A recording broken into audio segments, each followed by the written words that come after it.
of Africa's voice. We rise with power, purpose, and choice.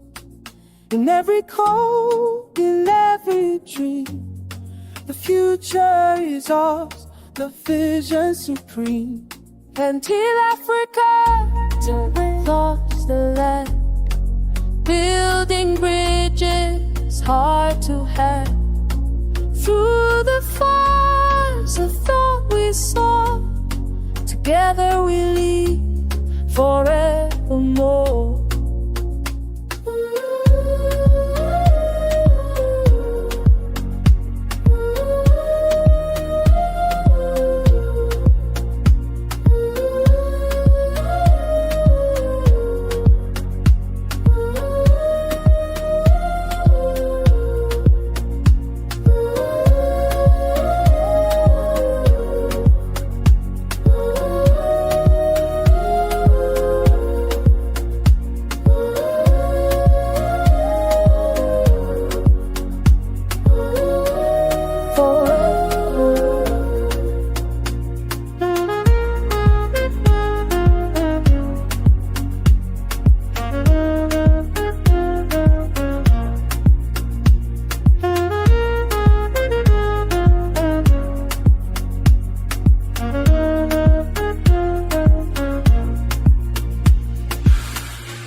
This is the Africa Global Hour,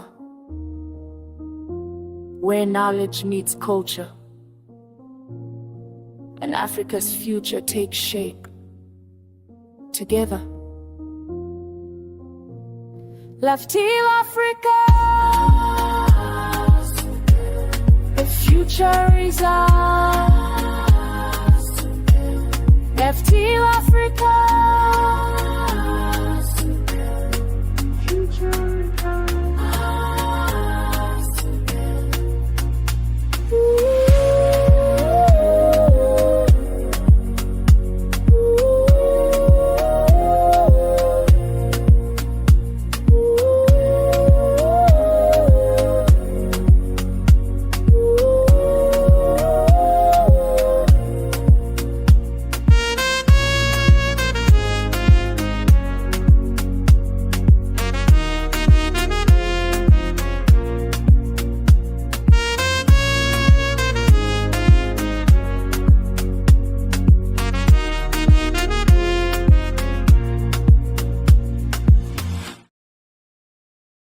Welcome to FTLAfrica Global Hour. Fireside 2 with Dr. Tunde Adegbola. I am Tunde Adegbola, and I'm delighted to host you tonight. Quick housekeeping. This session is being recorded, and the recording will be shared after the event. Please put your questions in the chat. We'll collect them for the Q&A and after the conversation. And if you have not registered, please do so now. You can find the link on the chat box also. And this is very important so you can get the recordings at the end of the conversation. So once again, welcome to the FTLAfrica Global Hour, Fireside 4 with Dr. Tunde Adegbola. So let's proceed. And as we do so, I would like to continue by sharing my screen. So I would like to get your, I would like us to commence the conversation on the chat by letting us know how we enjoyed the previous, the Fireside 3, how we enjoyed it, how was our experience, and what is our output for today's section, and what are we expecting to learn, to know, and what we have in mind, questions that we want to ask, and that's been lingering that we want to have answers to. So let's the conversation continue. Let's get your insights, your feedback on the chat box, and let your questions come in. Don't wait to the end. Just let your questions keep on coming in on the chat, and during the Q&A, we'll collect everything and we'll continue the conversation as the last lap for this wonderful, auspicious event. The Africa Global Hour Fireside 2 with Dr. Tunde Adegbola. And guess what we're talking about today? Bridging the digital language divide, how African language can shape innovation, education, and entrepreneurship. So I'd like you to meet our guest. I guess you must have known him, seen him, heard his powerful and inspiring voice in the previous Fireside 3. It's my privilege to introduce Dr. Tunde Adegbola, a distinguished language technologist, broadcast engineer, and cultural advocate. He has led pioneering work in speech technology and localization across Sub-Saharan Africa.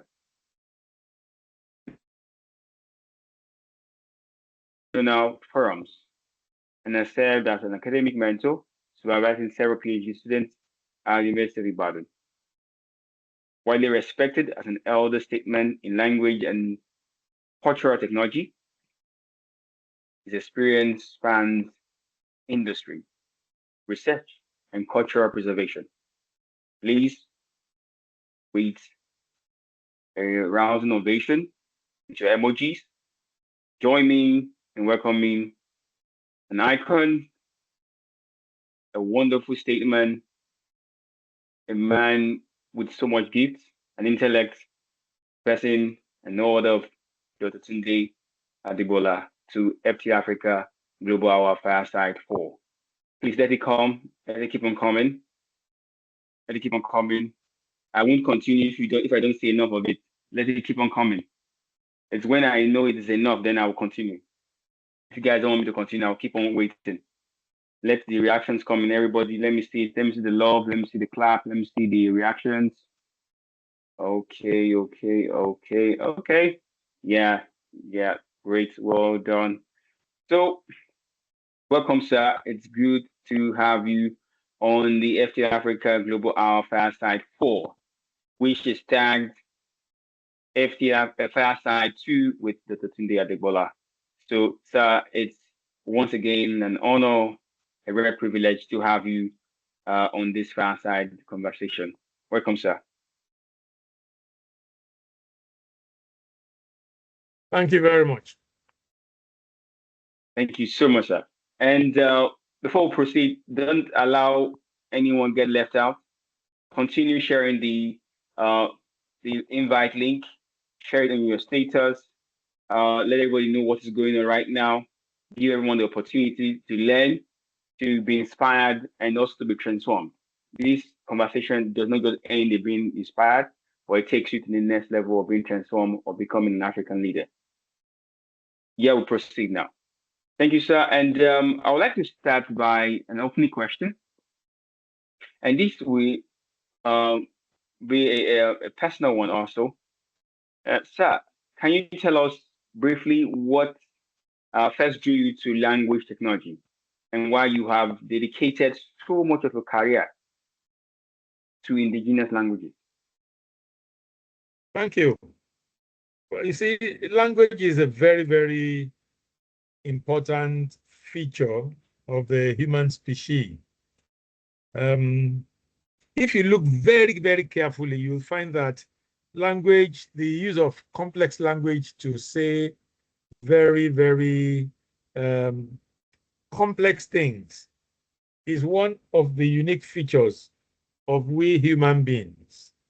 Animals do have language because people who have sufficiently keenly studied the behavior of animals. They know for example, the back of a dog. Somebody who has properly studied dogs can tell you what a dog is expressing in a back. Sometimes a dog might be barking out of fear. Sometimes a dog might be barking out of aggression. Sometimes a dog might be making sounds of endearment. So there are indicators in the language of even though animals, but it's language that is sufficiently complex that is capable of expressing, for example, quantum mechanics that no human being has ever seen, no human being has ever felt, no human being has ever smelled, heard, tasted. But just because they see certain behaviors of certain things, to the extent that just these things that we see by proxy, we are able to use this our language to explain it. To the extent that two physicists can be discussing quantum mechanics, and one will say, oh, I now see, I now understand. Something he has never seen, he has never smelled, he has never tasted, he has never felt, he has never heard. He now understands. That is the power of language. But more particularly related to computing is the fact that, I think I said this the last time we met, that when computers came on the scene, they were highly specialized tools used in highly specialized environments by high specialists. But then it moved from the computer moved from the enclosure computer centers in which it was enclosed by high specialists onto the desktop of professionals. And at that point, computer skills became professional skills. But the computer didn't stop there. The computer then went onto the streets, onto the machines that they place in walls, in banks, to the extent that computer skills have not become life skills, such that anybody that does not have computer skills will live a compromised life. Any community, any society, any people that do not have computer skills will be living at the periphery of the information society. And to that extent, any language that the computer is not capable of dealing with, it means that the people who speak such languages are in jeopardy. These are the things I realized as far back as the middle 80s, the mid 80s, 1985, 86, 84, 85, 86, and made me to dedicate my scholarship to making sure that as much as possible, no African will have to live in the information age having to learn a foreign language. That no African will have to live in the foreign age with on the condition that he or she understands a foreign language. And the idea here is not to do anything to our languages. It is to make the computer capable to refuse the computer to continue with its deficiency in its incapability to deal with our languages. So that is what has motivated me, and that is what is sustaining my motivation. Thank you so much, sir. Very powerful. Thank you so much. And as we continue, I'd like also ask us actually from a bigger picture. I would like to say from your experience, what's a stake? What's at stake actually? Rather, if African languages are left out of this AI revolution. Now let's talk about culturally, economically, and educationally. So what's at stake if we are left out? Well, I look at this question from 2 points of view. One, from a local point of view, and two, from a global point of view. And at each level, both at the local and the global, there are economic implications, there are cultural implications, there are implications of integration. So at the local level, like I said, any language that the computer is incapable, that the computer is deficient in dealing with, the people who speak that language, that the deficiency of the computer will affect the livelihoods of such people. Language, one of the things we use language for is to negotiate trade, is to negotiate interaction, is to negotiate interrelationships. So if you do not have the language to negotiate interrelationship, you do not have the language to negotiate trade, it means your livelihood will be affected. That is at the economic level, at the social level, at the educational level. I mean, part of the problem we have in Nigeria today is that we learn in a foreign language, and anybody that does not manage to learn that language becomes a school dropout. And we think that is all right. Whereas if people were being taught in their mother tongues, the school dropout rate will reduce drastically. And these are not things we are discussing out of guesswork. We have performed the experiment. Professor Babs Pafnwa in the 60s performed the 70s, performed the experiments and demonstrated that those who are taught in their mother tongues do a lot better, particularly even in English language. So these are some of the implications locally. At the global level, the global community, the global intellectual community, the global collection of scholars suffer a problem because many of the scientific problems, solutions to some of the problems we have today, there are indicators or indications to their solutions in human language, because human languages have evolved over millions of years and they have adapted to the environment to the extent that they contain something essentially natural. They contain solutions to important problems. Now, you will see that each language has, even though all the languages in the world have something in common, but each of them has something unique. And each of these unique characteristics promises something, promises some way, some right way of doing things that the scientific, the global scientific arena can make use of. So the more languages we make available to the computers, such that the computer can analyze the way those languages work, and from it give insights into solutions to some of the scientific problems, the better we are.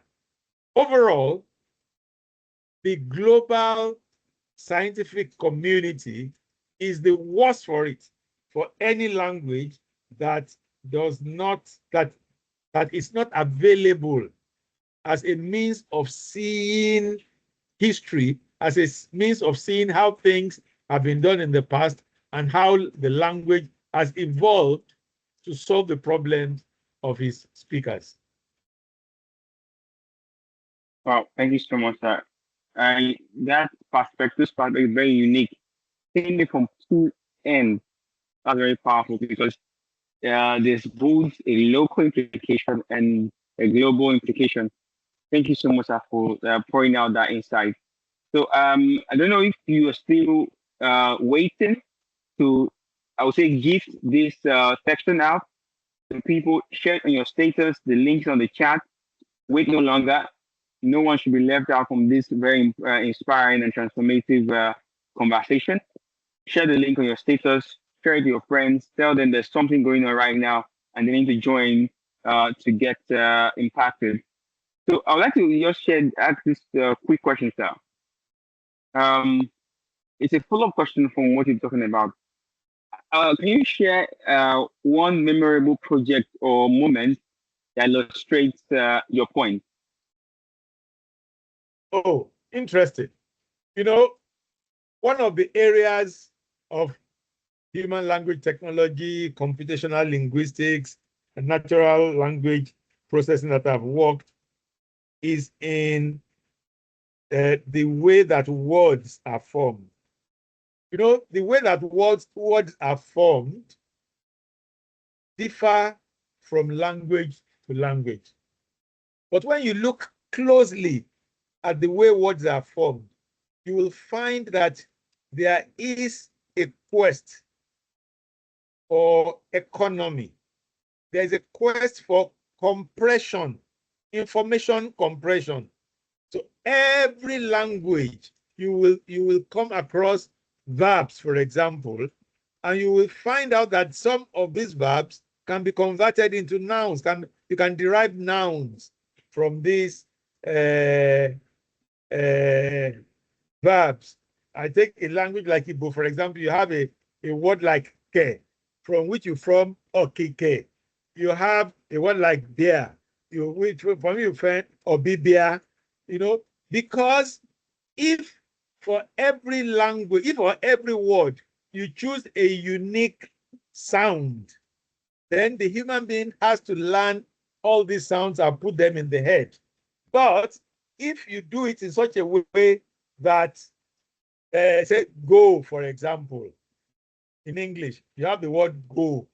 And from go, you can derive going, the verb going, your going ins and your coming outs.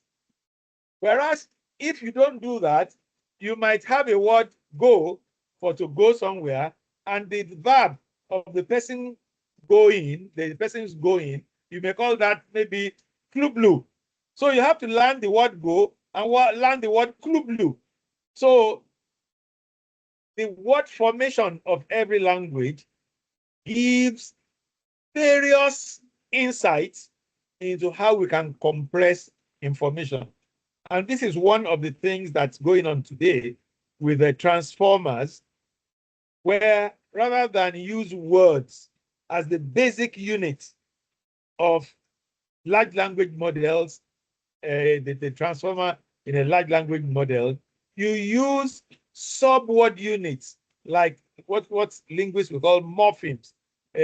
Smaller, for example, go is a subword to going. ing is a subword to going.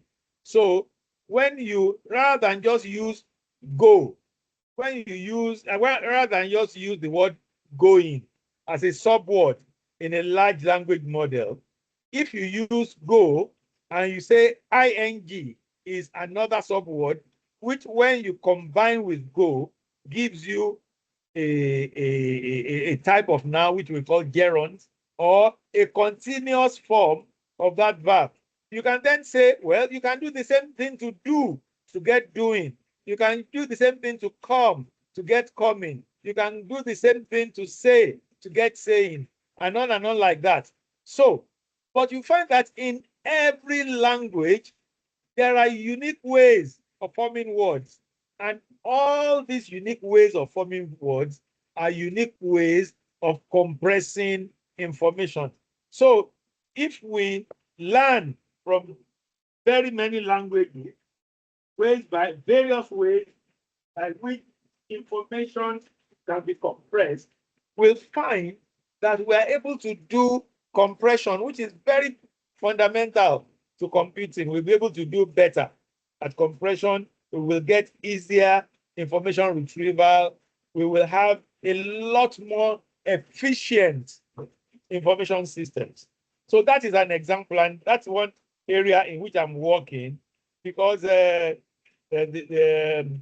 Europeans have developed computational models of how to see into how words are formed in their languages. And you now find that when you apply the models that they use to our languages, it doesn't work. But when you now sit down and think out a way to make our languages to yield to such processes, then you see that we have found new ways of compression. And that's really, really exciting in my work. We've discovered new and exciting ways of doing of compressing information just by looking at the unique characteristics of just a few of our language, just about 3 or 4 out of the 500 odd languages that we speak in Nigeria. So you can imagine how much more is still waiting there if we look critically into this language. Well, thank you so much, sir. Now, this is a very powerful and impact. The impact of the project is massive. Come to think of it, and so we want to say thank you for the impact you're making across borders and across the continent, because this project is to be a very important one and an impactful one to everyone across the continent. So, I'd like to. I want us to take a deep dive, and I want to look at it from language and education. I'd like to ask, how can AI-powered language tools improve literacy, classroom learning, and remote education across communities? Can you take that again, please? How can? Okay, sir. Okay, how can AI-powered language tools improve literacy, classroom learning, and remote education across communities? Okay, interesting question. Because here at Altai is African Languages Technology Initiative, the organization in which I work. We started a project about 20 years ago. The project is titled Redefining Literacy. The definition of literacy is the ability to read and write. And it is very, very important. But if we look at speech technologies, one of the technologies in human language technology, which has 2 main subsections, we have automatic speech recognition, with which you can speak to a computer and the computer turns what you have said into written text, or speech synthesis, in which you give a written text to the computer and the computer turns it into spoken form. Now, if you have these 2 language technologies, you have a speech recognizer and you have a speech synthesizer, can you still refer to anybody as illiterate? If you refer to anybody as illiterate at that level, it is because you are elevating a weaker technology above a more powerful technology. Why do I say this?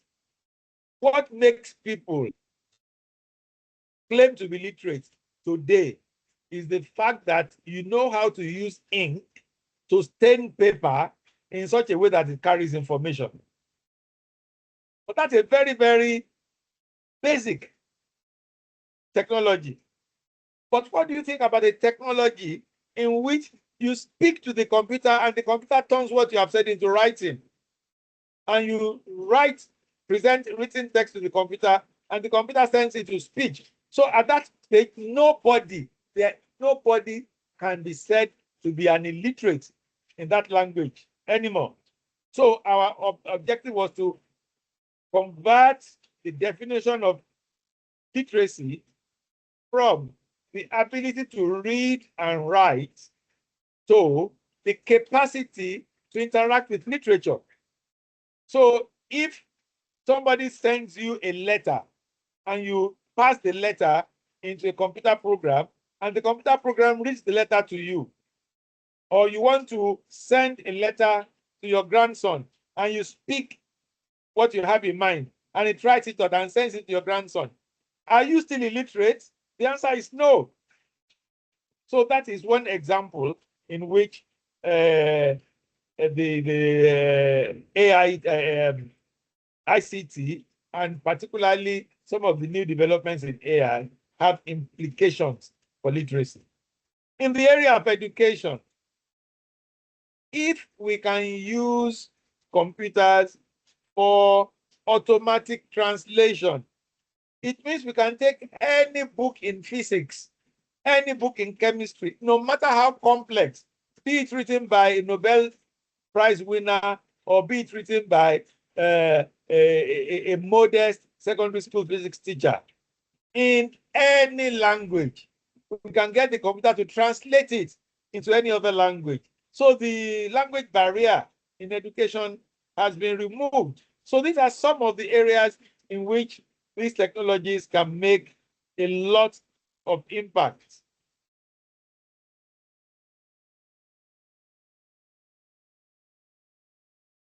Well, thank you. So this is, I don't know how we are taking this information. So much is being passed on, and we can hear these are live testimonies, live projects, live research going on. And thank you, sir, for sharing all this. I don't want to. I want to give an opportunity again. I don't want anyone to get missed, to get left out, to miss out from this event. So once again, I'm also saying this. The link is on the chat, on the chat box. If you don't have it, once again, you get the link now. Share it out to everyone and let them join. So don't let no one get missed out, or no let no one get left out. So we continue the conversation once again, sir. But now, sir, I would like to ask the question now. Coming from the point of now, we talked about language and education. Now, I want to talk about language and entrepreneurship. So my question is this: where are the immediate product and business opportunities for startups building in local languages? It's a very big question. This question also affects FTLAfrica. So we'd like to know. Before I answer that question, there's a question that just come up on the chat. Okay. I don't know whether you want to leave the questions on the chat for the end or what. Yes, sir. Yes, sir. I want to leave for the end, sir. Okay. So talking about Please, entrepreneurship.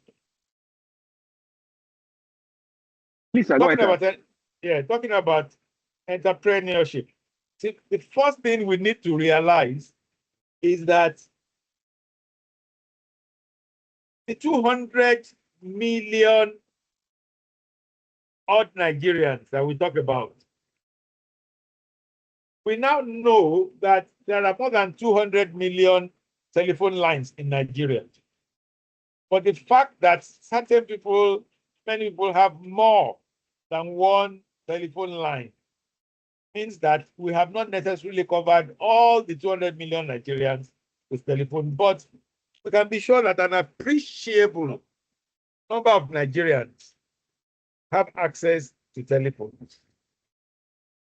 In 1998, I was at the Africa Telecoms Conference in South Africa. At that time, Nigeria had only 500,000 telephone lines. 500,000 telephone lines. Today, we have over 200,000 telephone lines, at 200 million telephone lines.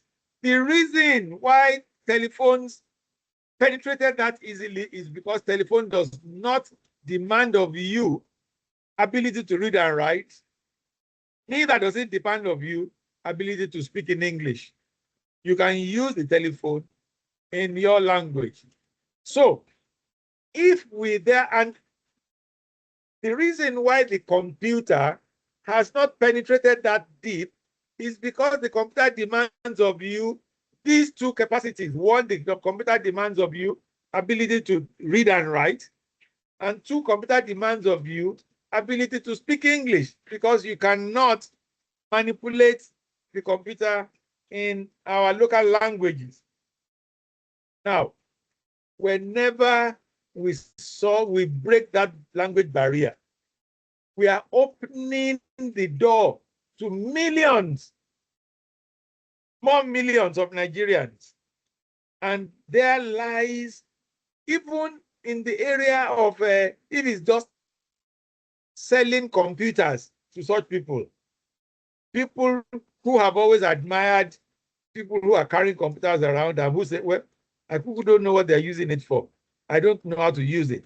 But imagine just solving the problem that you can now use the computer in our local languages. Imagine how much that widens the scope of sales, to start with, of computers, sales of hardware, sales of software, then sales of services. The capacity for a bank to develop a chatbot that will speak Ibibio, that will speak Birom. And it is not necessarily the bank. The bank is not a specialist in language technology. So it is entrepreneurs in human language technology that will develop that and support the bank. All the software that banks use for electronic transfer, the banks don't write them. It is entrepreneurs out there that write them. So as long as we open the door for more languages, for the computer to be able to be usable in more languages, the more the possibilities of entrepreneurial activities in the industry. Thank you so much, sir. It's getting hotter. I guess you can attest to that already. The in-depth insight coming is really pushing the limit right now. And once again, please let the questions keep coming. They are being collected and documented. During our Q&A, all the questions will be asked. So please let the questions keep coming. And also, you can also find the links on the chat. Don't keep this opportunity with you. We are not going to, we might never have, or we, for the time being, for the short time, we not have the opportunity of bringing our father back on this section. So let no one be left out. Bring them up. You know, policymakers, students, entrepreneurs, those who want to move jackpot, everybody bring them in. This is an opportunity for everybody to get insight, to learn the opportunities that's everywhere in Africa. Thank you, sir, very much. Thank you. That was a very powerful one. And we know we have a lot of chapters coming up across Africa. And these are the nuggets they need to understand and to acquire. So the next question, sir, is we're talking about now on technology and data. We'd like to ask, what are the biggest technical barriers? Now, I'm talking about from data scarcity, dialects, orthographies, and how can students and researchers start contributing today? Because this is a very major barrier when it comes to implementation of large language models in African languages. Well, the first hurdle for developing large language models in African languages is data. And this is affected by the fact that English still remains the language of administration in Nigeria, is the language of officialdom, is the language of education, is the language of legislation. The legislative, most of the legislative houses in Nigeria, where they speak local languages, except probably for Hausa, it is tokenistic. They say they speak the local language one day in a week. And in some quarters, people are even complaining, why must you speak that language? That tells you how little we regard what is our own. So, if we do not use our languages in certain vital domains, for example, in the law courts. In the law courts in Nigeria, you are allowed to give evidence in a local language with the condition that you come with an interpreter. And that interpreter will interpret it into English. And it is the account in English that is written down. It means, therefore, that what is said in that language, the moment it has been said, it has fizzled out into space, into air. I refer to it as linguistic gas flaring. Just like we flare gas in the Niger Delta, generally in the petroleum industry. We use our languages in domains in which they do not leave a footprint on the global information infrastructure, by which I mean the internet. So we do not accumulate data on our language. Data, to get data for English. English data is available from New York Times. Everyday publication in the last 100 years. So for the London Times, for the Observer, even for a long time, Nigeria's Daily Times. So Nigeria has even contributed largely to corpora data for English. But is there an Igbo newspaper that publishes daily? I'm not aware of any. I'm not aware of any Yoruba newspaper that publishes daily. I know about Armenia for Hausa. I know about Gaskia Tafin Cabo. But beyond Hausa, there is little or no facility in which data is accumulated at the dimension of big data. Big data is data that is whose accumulation is characterized by velocity, variety, and also, I've forgotten the third V now. But all these, the important thing is that the collection of data is not the primary source, the primary reason for the data. The primary reason for writing a newspaper daily is to inform people, and it is paid for by the consumers of the newspaper. But as a byproduct of that process, big data is accumulated, but in our languages, such things don't happen. I've just, in the last week, I've been at the Africas, which is the Conference of African Broadcasters that's held in Nigeria every 2 years.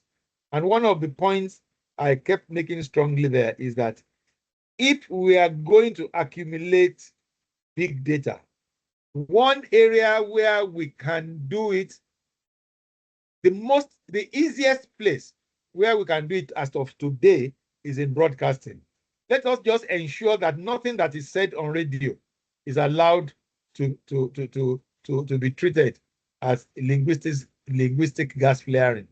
Everything that is said on radio should be recorded in a format that can be used for analysis, in wave format, in high sampling rate, high quantization rate, such that all the information, the linguistic information, the nuances of the language are retained. If we do that, then in a few months, we will have some semblance of data with which we can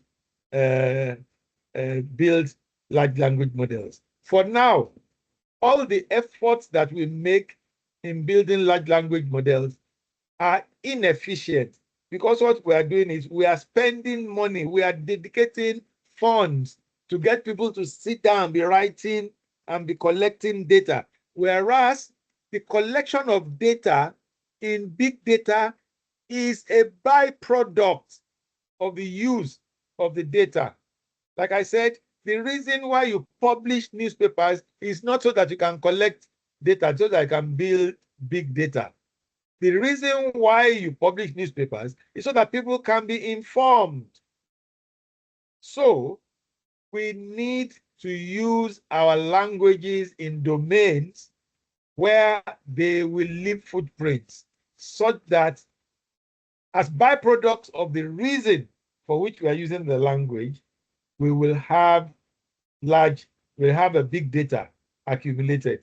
That is if anything we do about language technology today, large language models, the generative AI and all that, if we do not give attention to reorganizing ourselves, if necessary by policy, legislation, and regulation, to ensure that our everyday activities end up as accumulated data, we will just be scratching the surface and be nibbling at the edges of AI.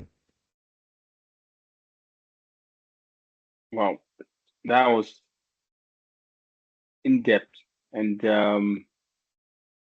vast. I'm really getting to see the different diverse areas, or we call it branches, in which data can actually be, let's say, the flaws and the lapses, where we can build um, a an effective data collection process, because this is just make we don't have big data. Actually, we just have some piece of data just everywhere for our languages, and because we don't put out this data of our languages every day, and which is rightly said, and this is a very big issue. And until we come to the point where we start writing our own data. Now, for example, now Google has a some variety or some dumps of African languages, but when it comes to the context, to the sound, to all this aspect of it, the variety, just as like you mentioned, they fall short quite a lot. They fall short, and you get to see that's why. And why would it happen? Because they can do it for us. We are the one that supposed to spearhead it and be on the front of it. Thank you so much, sir, for that depth of impact or knowledge you've passed on there, sir. So I'd like to bring up this before we move to some the next phases. Now we're talking about policy and collaboration. So, what should policymakers prioritize now to ensure sustainable investment in language tech across Africa, which we know, which you've rightly stated, we can't fall short on this. So, what do you have to say about this? Well, I've already spoken about the importance of documenting the use of our languages. We should not just allow the use of our languages to fizzle into air like smoke. And that needs policy intervention, it needs legislative intervention, it needs regulatory intervention to ensure that this thing happens. But beyond that, the need to reorganize our education system such that young people get early exposure to these technologies is very, very important. The present curricula that we run in various levels of education, primary education, secondary education, university education, was designed at a time we were chasing a breakthrough in the industrial age. We were trying to be relevant within the industrial revolution. Well, the aftermath of the Industrial Revolution are still there, but we have since moved on to the information revolution, to the information age. We've moved away from the industrial age to the information age. But our education still reflects teaching, learning for the industrial age. Even the professions of the industrial age. For example, do you know any university in Nigeria where you can study sound production and reproduction? Does it then surprise you that you go to a function and 10 minutes after the function is supposed to start, you are still hearing a low-to-a-to? These things are not things you just happen on and you get right. They are things that are carefully studied. They are academic subjects. Anything that is important, you must build a theory around it. And that theory will be designed specifically to strengthen the practice. It is becoming more and more popular these days for people to make a living by making up people, both males and females. Do you know any university in Nigeria that teaches such things? Despite the fact that those people who are doing makeup are dealing with a part of the body that is probably the most important, the one that is most exposed to the outside world, the skin. And they are putting pigments on the human skin, not minding the toxicity of the materials that produce that pigment. So these are some of the problems. These are some of the issues in our educational system that demand for policy intervention. There are very, very many others, but it is important. As far as I'm concerned, and this is the result of some research I was involved in the last 4 or 5 years. By the time a child, a Nigerian, comes out of secondary school, that child must be able to manipulate software for 3D solid modeling. Software like AutoCAD, software like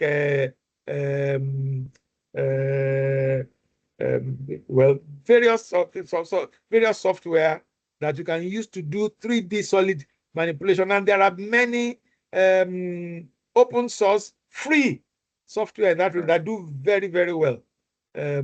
So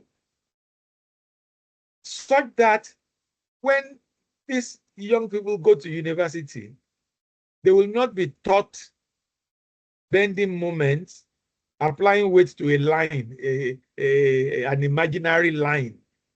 A line does not exist in reality. There's nothing. I mean, in engineering, you don't encounter, in real life engineering, you don't encounter a line. You encounter either a, but when you use a line to describe that, to represent that, you compromise a lot of things. So we need an education system that ensures that every child that takes 3D solid modeling as like the language of technology, so that every child can do 3D solid modeling. And if every child can do 3D solid modeling, and we localize the user interface of 3D solid modeling software, not minding what happens at the back end, then both the professor that studied his engineering in English and the artisan that studied his engineering in the local languages, the two of them can use the same software, one using the Yoruba interface, one using the English interface, but the two interfaces dealing with the back end in a common language of mathematics. These are some of the things that we need to look critically at with policy. Thank you so much, sir. Thank you so much. This session, this recording, is be going on live at the end of this event, and we want you those who will be missing it want you to share it out when it gets out to be on our YouTube channel, um, FTL Africa, Future Tech Leaders Africa, or you can search for FTL Africa. You find it on YouTube, and we want to have a short break. There's so much questions we want to ask, but we want to ask, go for a short break. We'll pause briefly now for about 5 minutes. During this short break, I want to share an important opportunity for everyone on this section and for those who are not even here in the FT Africa community ecosystem. I want to take action after tonight's conversation. Um, Registration for number 3 is still on. This is your gateway to global tech and AI opportunities. Number 3 is the way, the path meticulously put together, and which is part of the AI Vanguard Quest training ecosystem powered by FT Africa, with what with what you've learned in this conversation, with what we're hearing. FT Africa, the AI Vanguard Quest training ecosystem has the opportunity for you to get to that point where you can be part of those who will be helping to shape the African continent when it comes to intelligence, technology, and AI. The AI Vanguard Quest is a mentorship-driven, skill-first pathway that prepares participants across 11 focused AI tracks to be globally job ready. From AI for content and data analytics, business intelligence, to cloud, DevOps, cybersecurity, product design, AI research, and so much more. The Nova combine hands-on projects, mentorship, and placement support so participants not only learn but build real portfolio work that employers trust. Now, why this matters, if tonight's discussion inspires you and has given a lot of impact, I want you to know number 3 is where you convert inspiration into skill and career. The momentum is on. I would like you to know by joining number 3, you unlock access to a pool of global talent, jobs in tech and in AI. And you're able to register for any of our 11 AI tech tracks tailored to your interest. Next is before that, there's what we call the AI Foundation Program. Now, we know 2 things about technology and AI now. It's there's the language of AI, which is Python, and how you communicate to artificial intelligence or intelligence is what we call prompting or prompt engineering. So we are launching the AI Foundation Program on the 1st of October, which is this Friday, next week Friday rather. This foundational practical series is primarily for registered number 3 students. But for the first 2 classes, we are opening access to everyone so you can get a taste of the training. Then after the first 2 sessions, access will be reserved for number 3 registered or registrants only. So if you are serious about a career in AI, intelligence, technology, leadership, in shaping and Africa and becoming global relevant, this is the time to register. The training is free. There's only a small commitment fee for certificates and course materials. Register now. Number 3, and you can register at https column bit.ly/AI column number 3. You'll be getting the link on the chat box where you can take it out from there to get this opportunity and become globally relevant. And this is one of the key things we're doing in FT Africa, bridging the gap closing the divide and giving people, Africans, the opportunity of becoming skilled, not just skilled, but becoming prepared for the future and globally relevant. To leave this state of being hidden or being left in a point or in a place where you cannot become financially independent. So this is the starting point, and we invite you to share it out, share the word. You can also visit our website to for you to get this opportunity. It's going out so that number 3 starts. Interestingly, I will use the word, it starts on the 13th of November. That is just barely a few days from now. So don't miss out. Share this to everyone. Now check your box, your chat box, rather. Please check the chat box, and you can find the link and also the website where you can take this opportunity, share it to your friends, share it to everyone around you. Let no one get left out. Now we're talking about Japan, whatsoever. Or this gives people the opportunity of becoming skilled, even if you want to leave the country, and also get people to believe they can do away with cybercrime and all of that. Getting into profitable means and getting skilled to become self-sufficient financially and become a blessing to their community, their families, and to everyone. So welcome back. I would like to say thank you, sir, for joining us for this Fireside 4, and it's been a blessing thus far. Before we open the floor to the audience for questions, could you share one practical project idea? Now, artificial intelligence (AI) has come, and I would say it's already now because I can't say it's the future. And you may mention from now before now that we have moved from in the previous Fireside, we have moved from the industrial to the technology to the information, and from transportation to communication. And we all know that the future is already now, it's already here already, where we see a Meta already bringing their AI glasses to tell you that this is the future is already here.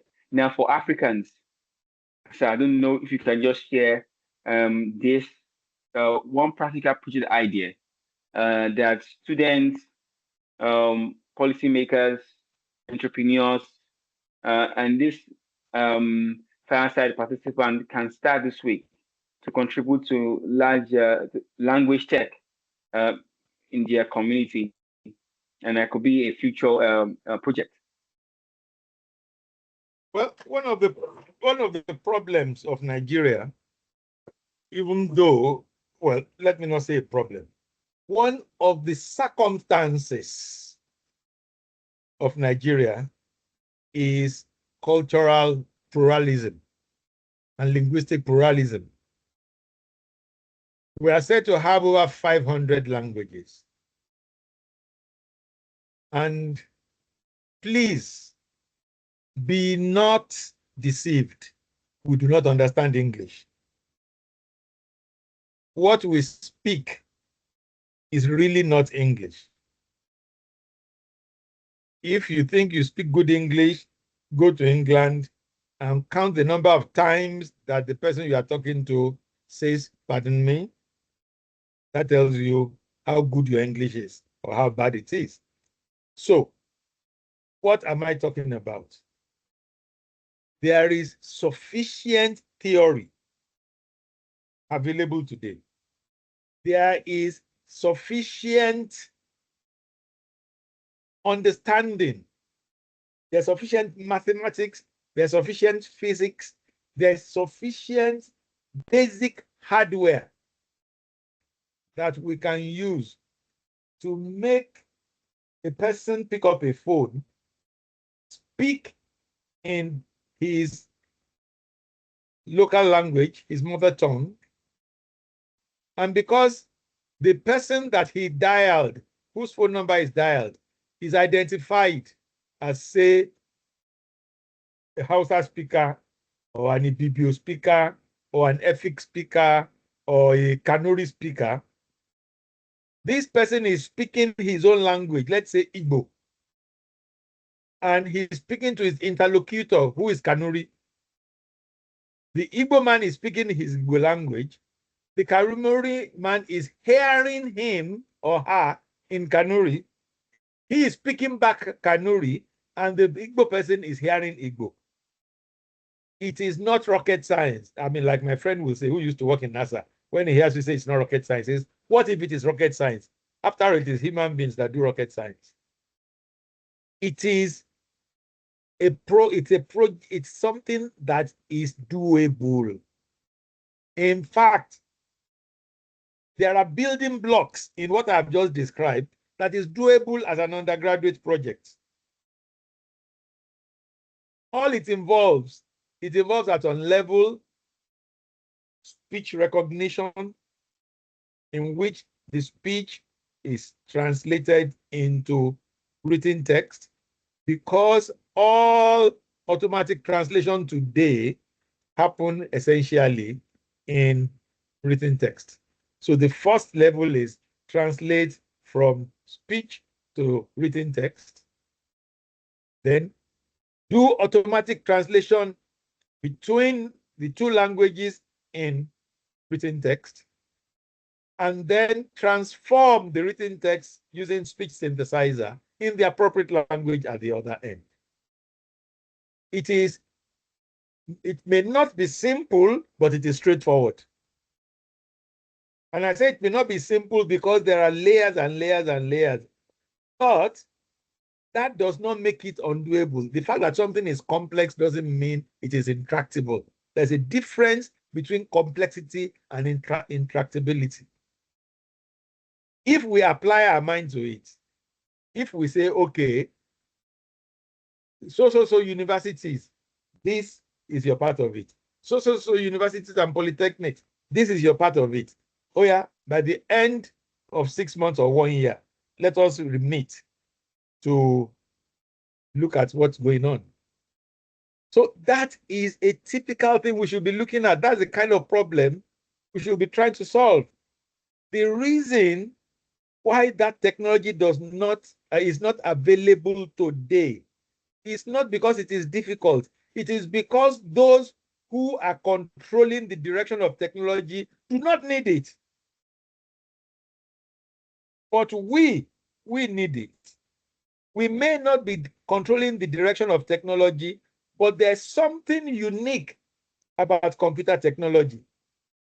Computer technology is democratized technology. Once you have some of the basic hardware, what is left is the gray matter, which nobody has succeeded in proving that some race have more of than others. Maybe it's applied in certain different ways among some races, as it is in some other races, but that one race has lower gray matter than others, it has not been demonstrated yet. And the contrary has been demonstrated over and over and over. I mean, people say it is a known fact that Nigerians, for example, are the most educated immigrants in most parts of the northern hemisphere. In America, they talk about the fact that you see Nigerian families where the father has a PhD, the mother has a master's degree, and 2 of the children already have PhDs, and the last child is completing his or her master's degree. That is clear evidence that a race does not have lower gray matter. So once we have got into the computer technology, we need to prove to ourselves and to the world that we don't have inferior gray matter, and therefore apply ourselves to problems that beset us, problems that our society needs to solve. We don't need to look at computers as the way they use them from the point of view of the way they use them abroad. We have our own problems. I say it over and over again. Every problem that technology solves is formulated by culture. Every question that technology answers is raised by culture. So we should look within us and start solving our own problems. I have always thrown the challenge that any department of computer science in a Nigerian university where the language that is spoken in that town cannot be typed on the computer, the reason for existence of that computer science department has been defeated. That's the way to start. So we shouldn't just be. The BSc computer science is not a title. It is a description of a state of knowing. Well, it's supposed to be a description of a state of knowing. Thank you so much, sir. Thank you very, very much. Now we're in our QA, the Q&A section. We just have one question. I don't know if we still have more. We got just one question. I see two questions on the. Yes, sir. I just saw it now too. Also myself. Okay. I think we'll start with the first one. The first question, which is, sir, I didn't get this clearly. Can you give context? Is it does tech and pitch direct? The person is speaking in using linguistic terms. I will explain. Okay. Yeah, lect. Okay. I know. Earlier on I was talking about how words are formed. Yes, sir. Yeah, lect is a subword of the word dialect. Okay. So we have dialects, we have idiolects, we have ethnolects, we have sociolects. Lect just means a particular variety of a language. That is the first part of the question. The second part of the question is pitch. So let me take lect first. Lect is a language.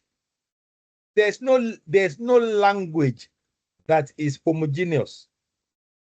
Every language comes in all sorts of dialects. Even individuals have their way of speaking that you have to adapt to each time you are listening to them. And each language has various dialects. And each language has sociolects.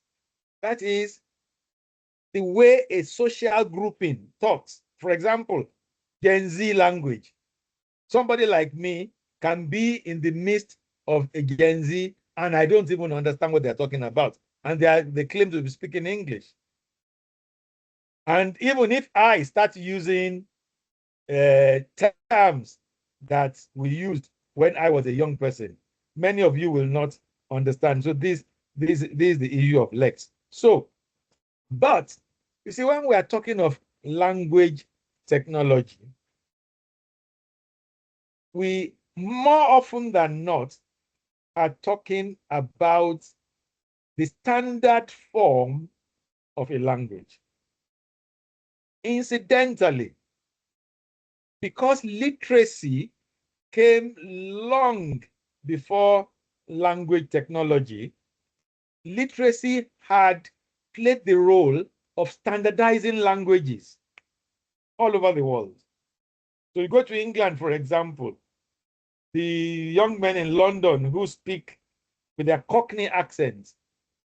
Well, if you go to Liverpool and instead of put, they are saying pot, you think they're talking about pot to cook. Wherever what they are saying is, can you put this thing inside this? Can you pot it there? These are dialects. And you go to people like you go to say Scotland, which is even not part of England, which Scottish are not English people, but they are English speaking. They speak English as a second language. Well, some of them as first language. And there are various dialects like that. But when you write a dictionary for a language, more often than not, you are addressing the standard form of that language. And in many situations, when you deal with human language technology, the tendency is to start with the standard form of that language, and then you can go into other aspects of the language. The other part of the question is pitch. Pitch is what determines in a word, for example, like in Yoruba, Nwolo is the opposite of Nwolo. Maalo is not the same as Maalo, and it's not the same as Maalo. The differences between these statements is the pitch in which certain syllables in the language is used. Yes, pitch is of paramount importance because I've just said now that pitch can turn the same set of consonants and vowels into the opposite of what was said. Malo, malo, ngolo, ngolo. Opposites. So pitch is very important. And there are ways by which we deal with these things. It is important that when you are doing speech synthesis, you must apply the correct pitch to the correct syllable. And when you are doing speech recognition, you must recognize the correct pitch so that you will not mistake owo for owo, owo for owo, owo for owo, and on like that. So it is the two of them are very important and they have to be dealt with specifically. Thank you so much, sir. Thank you so much, sir. it's very. I don't want to say much because it's all been said, and the depth gives clarity for the question. And quickly, sir, I don't know if you can still have time. If you can answer the other two questions, and say how can we prevent our language, majorly our I think you say mother tongue, from going into extinction or dying? What advice can we give? Can you give to this, sir? The only way to kill a language is for a mother not to speak it to her child. And the only way to make a language continue is for a mother to speak it to her child. Remember, I say specifically mother, and that is why it is called mother tongue. And it is usually mothers in Nigeria today that think that speaking their language to their children will make them stupid. It is a compound lie. I have said that we don't understand English sufficiently. But I haven't said this. I still hope that I have convinced you this evening that I speak well. At least you have understood me in English. I grew up in a family where it will be rude to speak English to my parents, even though my father had a PhD. So the fact that you speak English to a child does not make the child clever. The fact that you speak Yoruba to a child does not make the child dumb. In fact, in my own case, I have used my understanding of Yoruba to great advantage in understanding concepts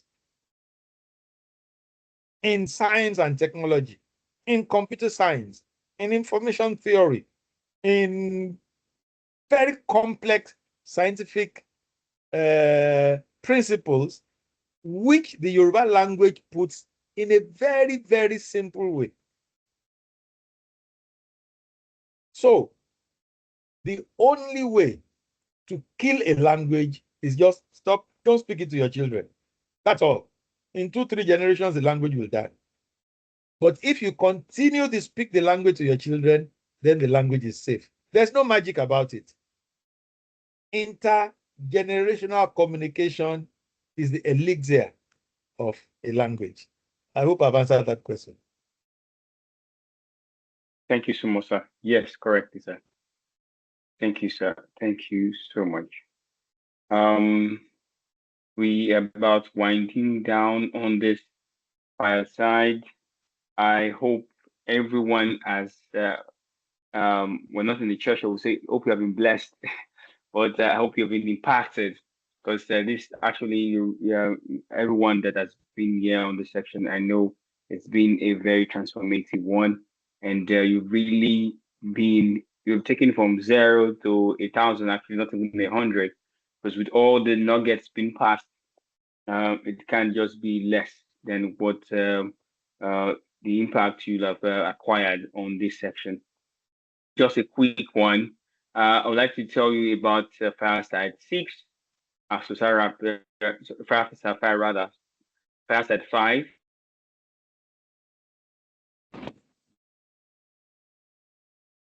Topic, I don't know if you can guess it, but here it is. Securing Africa's digital future. Cybersecurity in the age of AI. So that's Fireside 5, and that is the topic. Anticipate it. Don't miss Fireside 5. It will be coming up in November, November 23rd, to be precise. But you will get further information on the Fireside, so don't miss out. Get ready to be part of it. You'll be getting information on the more update on the Fireside 5. And once again, the topic we'll be discussing on Fireside 5 is securing Africa's digital future, cybersecurity in the age of AI, artificial intelligence. So that's bring us to a close. Thank you so much, sir. There's so much question, but I think this is the right time to just draw the curtain. And thank you for your inspiring and deeply practical conversation tonight. Please let me see the reactions coming. Please appreciate our father, a statesman of great repute, and you see the impact. We kind of exhaust him. I know he can continue for hours, but we know in the future we will bring him back. Before we close, sir, could you share one final action? Just briefly, sir, one final action our audience, the future of Africa should take this week to move the language tech agenda forward. Just one action, just briefly, sir. Well, if you speak a language that cannot be typed in standard orthography on a computer keyboard, please pick up a project to ensure that your language can be typed with a computer keyboard in standard orthography. If you want assistance, get in touch with me. I can put you through and you will develop the necessary building blocks to ensure that your language can be typed correctly with subdots, with special characters, with tone marks, whatever is needed in the computer. That's number one. If you write your name on a computer and the computer underlines it with a squiggly red, saying that it is a wrong spelling, and you want your computer to recognize the spellings of words in your language, not just by adding your name to the dictionary of the spell checker, but developing a spell checker from your language. This is something that we need to do because these are the two most fundamental tools that will add to the development, that will enable the development of big data in our languages.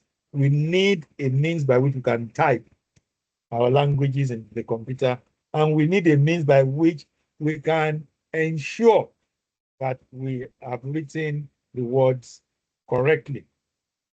These are projects that we should undertake. Nobody else will do this for us. And language is not a national cake issue. It's not something that saying government should know. The fundamental, the most basic responsibility of the health of a language lies with the speakers of the language. And if you don't stand up for your language, if your language goes extinct, it is your fault. It is not the government's fault. It is not even the state government's fault, particularly if you are from a state where many languages are spoken.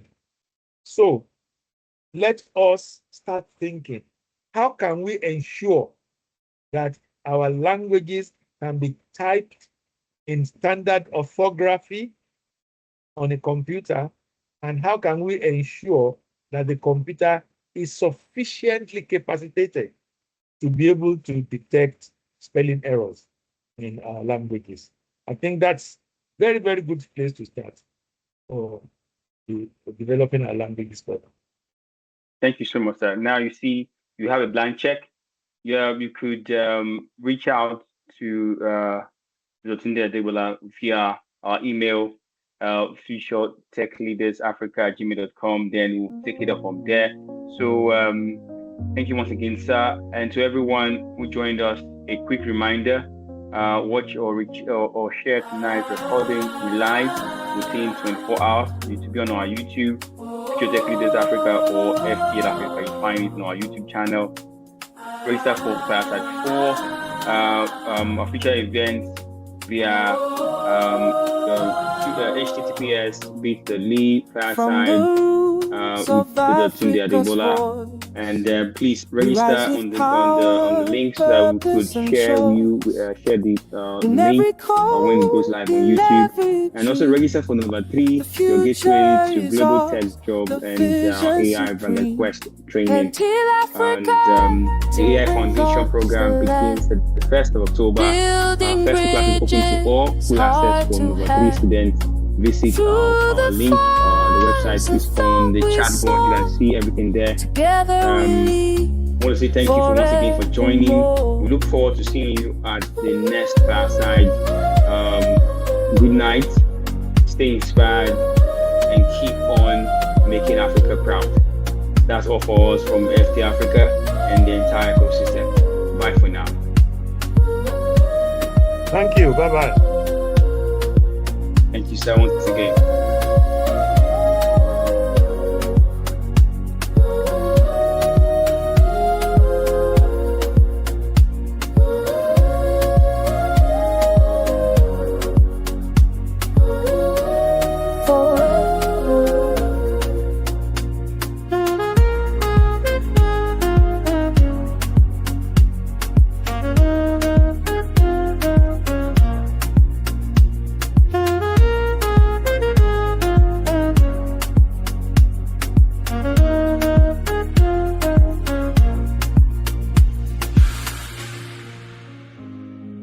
This is the Africa Global Hour,